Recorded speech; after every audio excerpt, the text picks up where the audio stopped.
Bike ఉంటే ఆ guarantee cut. మీరు అర్హులేనా?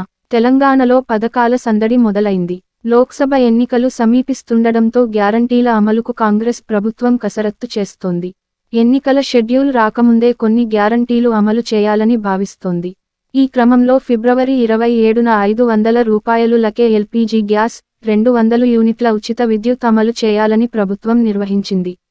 మరోవైపు ఇప్పటికే ఆరోగ్యశ్రీ పరిమితి పెంపు, ఆర్టీసీ బస్సుల్లో మహిళలకు ఉచిత ప్రయాణం అమలు చేస్తున్నారు. అయితే కాంగ్రెస్ ఎన్నికల ముందు ఇచ్చిన 6 గ్యారంటీ హామీల్లో ఒకటి బైక్ ఉంటే రాదట. అదేంటో తెలుసుకుందాం. తెలంగాణ అసెంబ్లీ ఎన్నికల సమయంలో కాంగ్రెస్ పార్టీ తమను గెలిపిస్తే అధికారంలోకి వచ్చిన 100 రోజుల్లో అమలు చేసే 6 గ్యారంటీలను ప్రకటించింది.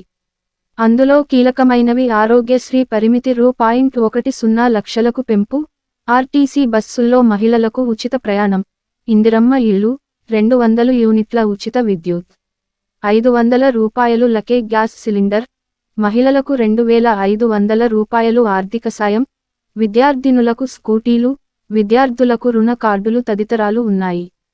అధికారంలోకి వచ్చిన 2 రోజులకే అంటే డిసెంబర్ 9న సీఎం రేవంత్ రెడ్డి ఆర్టీసీలో మహిళలకు ఉచిత ప్రయాణం, ఆరోగ్యశ్రీ పరిమితి 5 లక్షల రూపాయలు నుంచి రూ.10 లక్షలకు పెంచి అమలు చేశారు.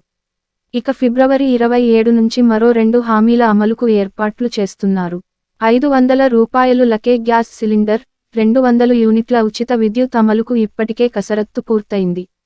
ప్రియాంక గాంధీ చేతుల మీదుగా వీటిని ప్రారంభిస్తారు. రేషన్ కార్డు ఉన్నవారికే ఇవి వర్తిస్తాయి. ఇదిలా ఉండగా కాంగ్రెస్ ఇచ్చిన కీలక హామీల్లో ఇందిరమ్మ ఇళ్లు ఒకటి. దీనికి సంబంధించిన కీలక విషయాలు బయటకు వచ్చాయి. ఈ పథకానికి 82,82,323 మంది అభయహస్తం ద్వారా దరఖాస్తు చేసుకున్నారు. ఈ పథకం కింద ఇంటి నిర్మాణానికి 5 లక్షల రూపాయలు ఆర్థిక సాయం అందిస్తామని ప్రభుత్వం ప్రకటించింది. ఈ ఆర్థిక సంవత్సరంలో నియోజకవర్గానికి 3,500 చొప్పున 119 నియోజకవర్గాల్లో 4,16,500 మందికి ఇళ్లు నిర్మించనున్నట్లు ఓటాన్ అకౌంట్ బడ్జెట్లో ప్రభుత్వం ప్రకటించింది. ఇందుకు బడ్జెట్లో రూ.7,740 కోట్లు కేటాయించింది. అయితే ఇళ్ల లక్ష్యానికి బడ్జెట్కు పొందనలేదు. తెల్లవారుజాము 4 గంటల 16 నిమిషాలు లక్షల ఇళ్లకు 20,825 కోట్ల రూపాయలు కావాలి.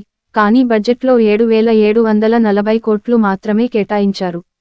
బడ్జెట్లో పెట్టిన నిధుల మేరకు ఇందిరమ్మ ఇళ్ల లబ్ధిదారులను తగ్గించేందుకు ప్రభుత్వ కసరత్తు చేస్తున్నట్లు తెలుస్తోంది. చిన్న కారు, ద్విచక్రవాహనం ఉన్నవారిని ఈ పథకానికి అనర్హులుగా పరిగణించాలని ప్రభుత్వం భావిస్తున్నట్లు తెలుస్తోంది. ఎంత కరెంటు వాడుతున్నారు, ఏసీ, వాషింగ్ మిషన్ ఉందా అని కూడా ఆరా తీస్తున్నట్లు సమాచారం. అయితే దీనిపై అధికారిక ప్రకటన రాలేదు. అభయహస్తం దరఖాస్తుదారుల ఆర్థిక పరిస్థితిని తెలుసుకునేందుకు రెవెన్యూ, మున్సిపల్ సిబ్బంది క్షేత్రస్థాయిలో అధ్యయనం చేస్తున్నట్లు సమాచారం. అన్ని వివరాలు తెలుసుకున్నాక లబ్ధిదారులను ఎంపిక చేస్తారని ప్రచారం జరుగుతోంది.